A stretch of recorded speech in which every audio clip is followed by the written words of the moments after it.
Om Sarve Bhavantu Sukhinah, Sarve Santu Niramayaha, Sarve Bhadrani Pashyantu, Ma Kaschit Dukkha Bhag Bhavet.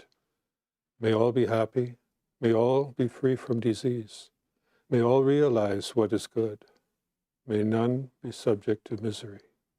Om peace, peace, peace to all beings.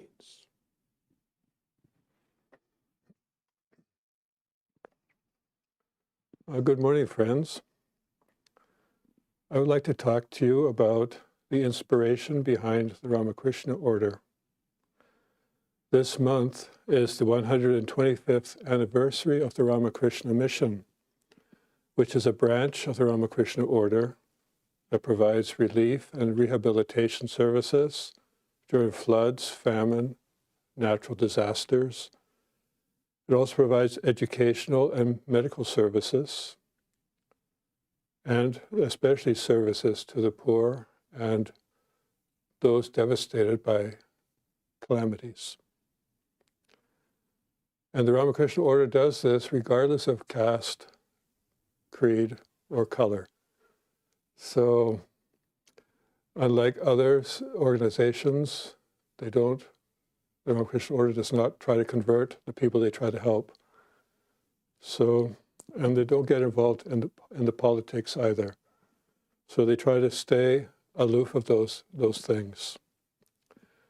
But as far as the public is concerned, the Ramakrishna Order is known as the Ramakrishna Mission. But from our point of view, the Ramakrishna Order is like the caring mother of the Ramakrishna Order, Ramakrishna Mission. And as Vedanta societies outside of India, we are affiliated with the Ramakrishna Order. That means that we believe in the same ideals, we follow the same ideals, and also the heads of the Vedanta society are monks of the Ramakrishna Order.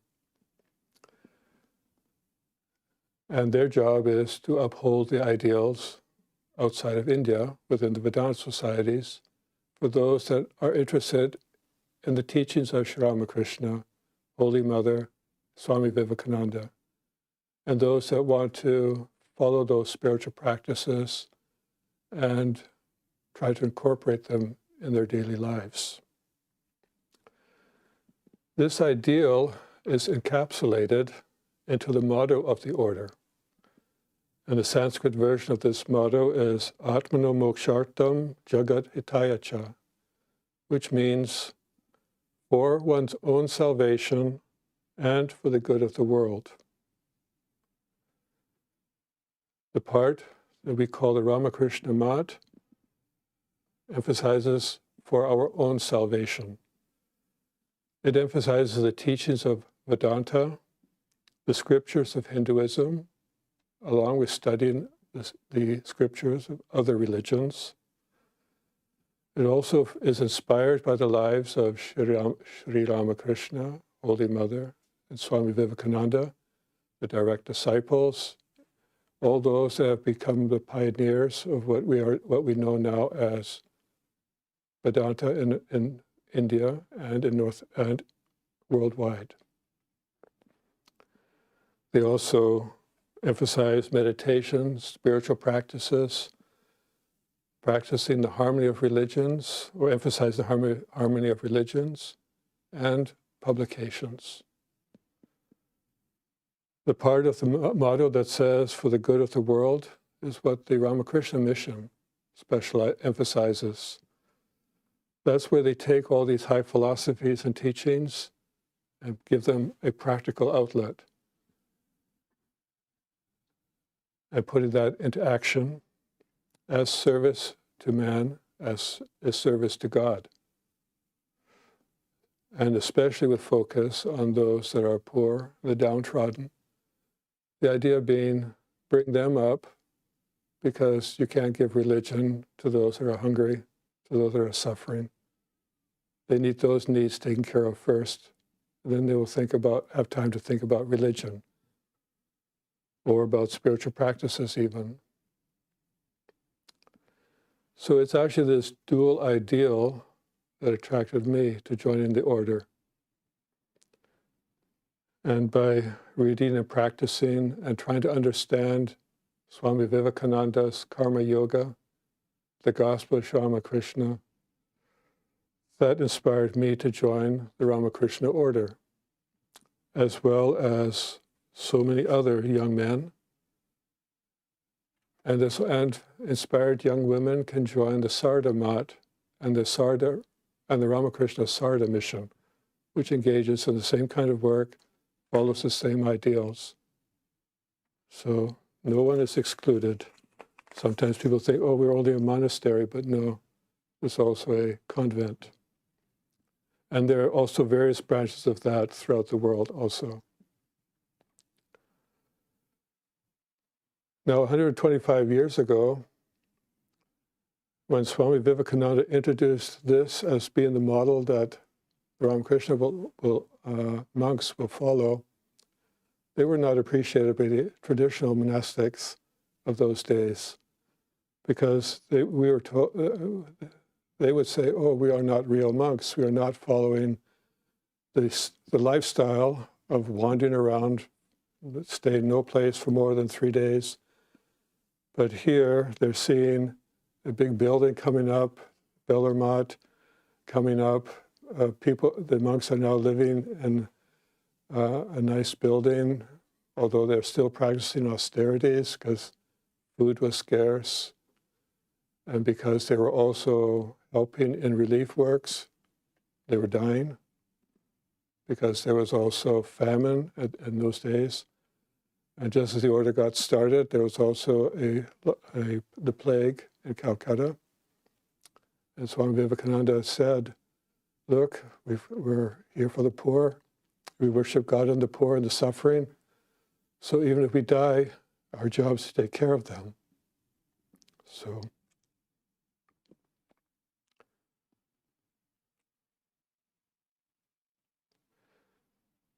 often when people ask, well, what is the inspiration behind the Ramakrishna Order? The first thing they will say is, well, Ramakrishna, or Holy Mother, or Swami Vivekananda, because each one of them played a major role. And basically whatever aspect you respected or worshipped the most in those personalities, you would say that they were the inspiration. So why Sri Ramakrishna? Well, in his case, we regard him as an avatar, as someone or a prophet of the harmony of religions, someone who practiced Hinduism as sincerely as any devotee of God could practice. Basically, as any ideal spiritual aspirant might want to practice their own religion, he took religion seriously. And so he practiced, starting out with the basic stories, the basic teachings of Hinduism that he grew up with as a child, which were basically traditional teachings. Doing puja, mother would do pujas at home, father would do worships, just there would be deities throughout on their shrine. Families would be devoted to either Lord Rama, Lord Krishna, or Shiva, or Mother Kali, or any number of gods and goddesses. So he practiced not just his family religion, but also other forms of Hinduism. And he realized that, any sincere follower is having the same experiences I'm having by following these different, by worshiping these different aspects of God. And then he thought, well, how do the Christians pray? How do they? And also the Muslims, how do they practice their religion? And so he tried to follow those. He got the best teachers of those religions to teach him. How do the Christians pray? How do the Muslims pray? How do Buddhists pray? And he followed those paths, and he said, you know, they are all, I'm having the same experience, realize it, following these paths. So his conclusion was that so many faiths, so many paths. And he basically was teaching that to his disciples. And his disciples came from all these different backgrounds. They were not just, they were those worshippers of Rama, Krishna, Mother Kali. There were those that didn't believe in God with form. They believed in more of a God with, that was the God of truth, or the God of, you know, no personality, but just like some form of energy of the universe, however. And that would be like someone like Swami Vivekananda. And he would poo-poo anything that Ramakrishna said about worshipping idols. And sometimes Ramakrishna would be in distress because he would say, well, those are just the fancies of your imagination. So, but then once he got to understand, and Ramakrishna would often say that God is not just with form, God is also without form. Not only that, he could be beyond that, because even those are just within our own, within the limitations of our own human understanding. So God is, in fact, infinite and beyond anything that the human mind can experience or even imagine.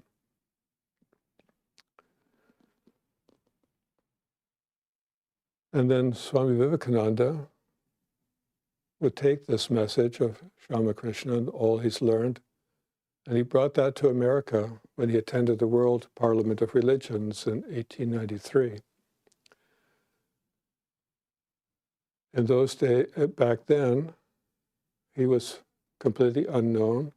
He had no credentials. If you think of all the other people that were invited to attend that parliament, they were basically had their doctorates and degrees, and they've given speeches, they've wowed crowds, they've gotten many followers, only to have this Swami Vivekananda show up, unknown to everybody.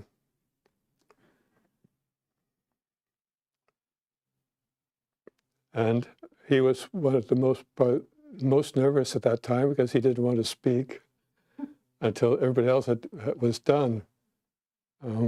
He said, oh no, send the next one up. But yet when he spoke and said, sisters and brothers of America, that endeared him to the audience, mostly because all the others were speaking on very pedantic terms, and he came down to the level of the audience.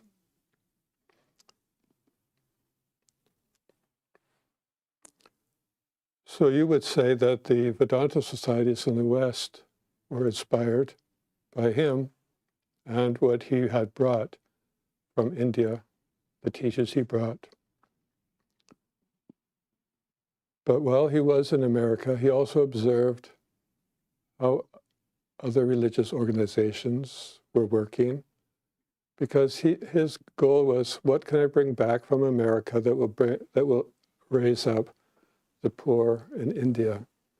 He thought he could trade spiritual knowledge for science, for technology, for people to come and teach in India, and also supply money. So he thought he would take up a job as a lecturer with a lecture bureau. Although he felt embarrassed accepting money for those teachings that he would give, eventually he actually ended up donating all that money or giving it away, thinking, no, this can't be the right thing. He wasn't interested in the money part. But he did acquire many admirers, many people that were infused with his teachings, and they wanted to start Vedanta societies in the West. This particular Vedanta society started in 1938, which is much in the future, because Swami Vivekananda passed away in 1902. But he left core groups, and they invited Swamis from the Ramakrishna Order to come and start centers in the West. And Swami Vivekananda encouraged some of his brother monks to come to the West, especially to show the West what real character and what real monks are, because all they knew was what they read in National Geographic, that there are yogis in India and they charm snakes and they walk on coals and they do all this and that, and a lot of mystery surrounded that. And Swami Vivekananda wanted to banish that mystery behind what people understood as being Hinduism.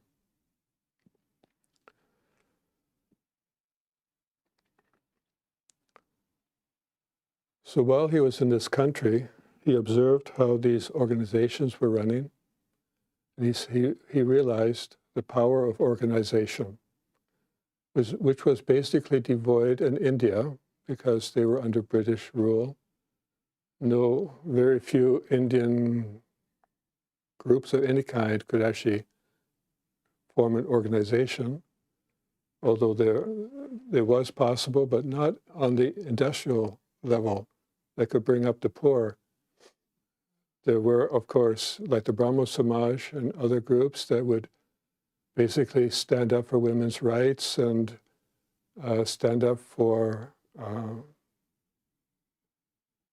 trying to bring character, because they felt that many of the young men in India were following the Western traditions and forgetting all about what they were no longer taking pride in their Hindu heritage and their scriptures and the heroes that are all part of Hindu culture, all part of Hindu. They're the examples that every mother would tell their children.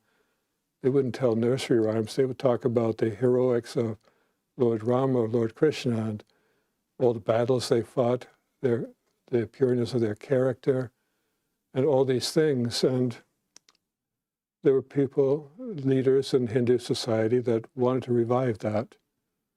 So there was already a trend within India to uplift the masses, but no money, and you're being subjugated. So the people were living basically a slave mentality, following their masters. Well, Swami Vivekananda wanted to turn that around. He wanted them, said, hey, you are not as downtrodden, as weak as you think you are. So when he saw what the West could do, he wanted to infuse his brother monks in India to set up an organization. But not an organization where you just want to gather money and followers, but to uplift, to re-inspire the society, both spiritually, morally, build character, stand up for your rights, stand up for... Basically, they want to infuse the idea to remind people that divinity is your true nature. You're not just a human body having to go through all the suffering. You are actually divine, and now you have to claim that divinity. And he was going to do that by starting an organization that can disperse these teachings, make them understandable to anyone that was willing to listen to them, but also to just to spread the message. When Swami Vivekananda toured India, that he met many of the poor and the downtrodden, he saw what was going on, and he also met some of the kings. And they were impressed by the way he explained the scriptures to them, what their duties should be. And so they were so impressed that they thought, they were aware of what goes on in the world, and they realized, there's a World Parliament of Religions in Chicago in 1893. And we would like to fund your trip there so that you can explain like this to the West, so that they can bring technology and money to India, basically. But Swami Vivekananda did not like taking money for teachings. He did not like the idea that he had to accept money to go on this trip. But eventually he did. But it was not enough money for him to survive in the West, because no one in India really knew how to survive for multiple months in a country where no one knew them. So this was a big experience for Swami Vivekananda. But along the way, people were very curious about him because he was strangely dressed. He spoke very, very good English, was obviously well educated. And so they took him in, and he appealed to the upper societies, because they were the ones that realized, well, he could actually communicate with us. And they were curious. And there was also a trend in North America with the transcendentalists. They appreciated many of these ideas that were coming out of India. But they did, and there were other curious writers, not just in North America, but in Europe also, that were trying to translate some of those scriptures. And they were still difficult to understand, but Swami Vivekananda could explain these things at the level of the people he was speaking with. And so when Swami Vivekananda realized, what we need is an organization that can spread this message with people that can actually speak at the level of the audience, whether you are poor, whether you're educated, whether you have no education. And so he would write letters back, trying to inspire his brother monks. No, go out into the villages, go see what's happening, help them. And those that trusted him said, sure, I will go. But not everybody trusted him, even amongst his brother monks. They would say, well, the West is making you delirious, it's causing confusion. You don't understand what monastic life is about, what's happening. You're not following what Sri Ramakrishna taught. And that hurt him. But those that did go out and follow his suggestions, when they actually traveled and thought, well, what can I do for the poor? And they realized how bad India really was, to the point where they could not leave, where they saw the suffering, that's where they stayed. Now, when Swami Vivekananda came back to India, he went there in 1893. He returned back in 1897 or 86, I'm not sure. I'm 96 or 97. And he wanted to get this organization up and running. But he faced obstacles because, like I said, some of his brother monks were not sure what is he talking about. However, Holy Mother, Sarda Devi, who was the wife of Sri Ramakrishna, was considered basically the final word, because all his brother monks, they were all young when they first came to Ramakrishna, and they accepted basically her words as the equivalent of Sri Ramakrishna. So when Sri Ramakrishna passed away in 1886, they would go to her for advice or to have the final word on things. So in that meantime, between 1886 and 1893, they were following the traditional monastic life of wandering around and just taking alms, from a small amount of alms from a maximum of just a handful of households, and then usually give some scriptural teachings or something, and then they would move on. But they would not really stay anywhere to help those that are suffering. They would just be wandering. Well, when Swami Vivekananda came back, he said, I would like to start an organization. And Holy Mother said, well, I want a place where all my children can be, not wandering around worrying about food and these basic necessities of life, but be in this one place. But also this one place will be a place where others can come, instead of having to look for a wandering holy man, but a place where they can come and find solace and also get education, and also a place from where relief services can be, can fan out from. So we call it a headquarters.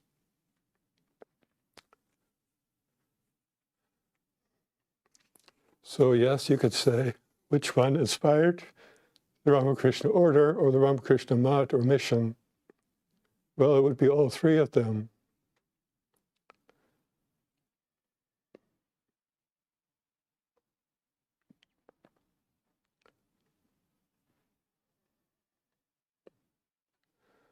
Now, all three of them were also like the trendsetters of the time, because since then, many other organizations have come up, even though they kind of poo-pooed this whole idea of helping the poor and helping the downtrodden and bringing up society.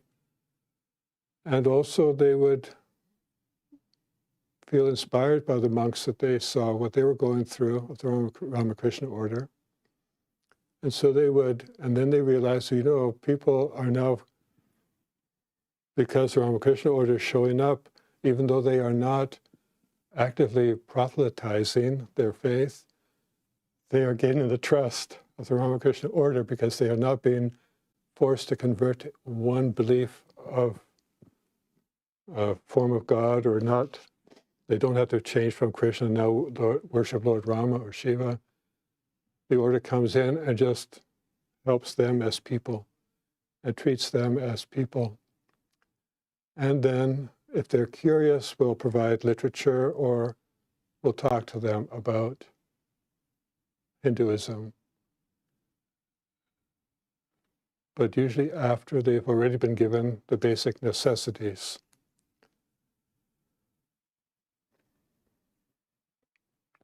So, from the point of view of what inspired the Ramakrishna Mat, where all the teachings are originating, are being spread from, I would say that the inspiration is Sri Ramakrishna, Holy Mother, Swami Vivekananda. But as far as the inspiration of the mission is concerned, I would say the inspiration is actually the poor. So,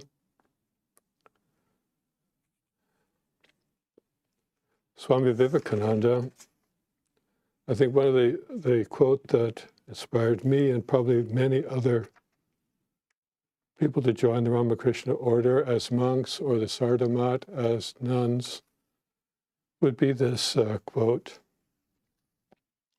"May I be born again and again and suffer thousands of miseries so that I may worship the only God that exists, the only God I believe in, the sum total of all souls, and above all, my God the wicked, my God the miserable, my God the poor of all races, of all species, is the special object of my worship." So thank you very much for coming today or listening to this talk. I apologize for not changing the batteries earlier. If you have any questions related to today's talk, I will try to answer some of them. Anybody in the audience, I'll repeat your questions so that those online can hear them also. So within India in that time period, so there weren't other organizations that were doing work for the poor? It was just... Organizations like Brahmo Samaj, oh pardon me, the question was, at that time, were there not other organizations also doing this kind of relief work or helping the poor? There were, but they were small in comparison and could only, like the Brahmo Samaj, they would help women especially those who have been widowed. And in traditional traditional India, a widowed woman would have to become a nun, yet they may have the urge to bear children. So the Rama Samaj would encourage the marriage of widowed women, and also how to bring them up in society. So that was one of their specialties, and but it was also on a small scale compared to what Swami Vivekananda had in mind, because he had traveled all of India. How did the British rulers at the time, that must have felt very threatening to have Vivekananda organizing? Was there pushback on that, or did he fly under the radar? Well, he basically flew under the radar until he came back to America, but he was Swami Vivekananda was criticized more by his own countrymen because they felt that he was going counter to traditional Hinduism. I have not heard of much confrontation with India, with the British, except when the British were looking for, what would you call, there was a lot of uprising within India, within the young. They were opposing the British rule. And the British thought that many of them were taking refuge by becoming monks. So they would often try to go and find where these monasteries were being started and find out, are some of these instigators taking refuge as monks and trying to work undercover, basically, and inspire young men to revolt against the British. In that sense, but they did not really, as far as the teaching spreading, I'm not aware of that causing issues. It was only when rebellions would start, when people would start taking Swami Vivekananda's message and making it political, then it became a concern. Any other questions? Sorry. The pushback that he was receiving from fellow countrymen, I mean, from their perspective, were they seeing them settling down as like, oh, that's materialism, or what was their problem with that? Well, sure. Money was coming from the West to build these temples.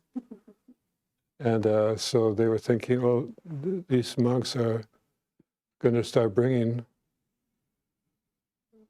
basically polluting the thought current of India, because, well, they're going to get money from the West. Maybe they're going to be beholden to Western ideas, and they felt that that's not what they want their young to imbibe, because they were trying to break away from that under British rule.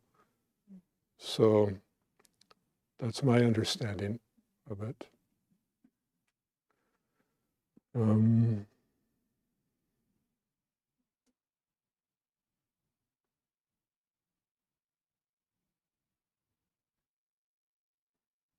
Okay. Well, a few thanks and a few reminders that I'm an incompetent technician, but that's okay. That's not going to happen again. I thank you all very much for coming and listening. And I will close with the same chant. Om Sarve Bhavantu Sukhinaha Sarve Santu Niramayaha Sarve Bhadrani Pashyantu Ma Kaschit Dukkha Bhag Bhavet. Om, peace, peace, peace to all beings. May all be happy. May all be free from disease. May all realize what is good. May none be subject to misery. Om, peace, peace, peace to all beings.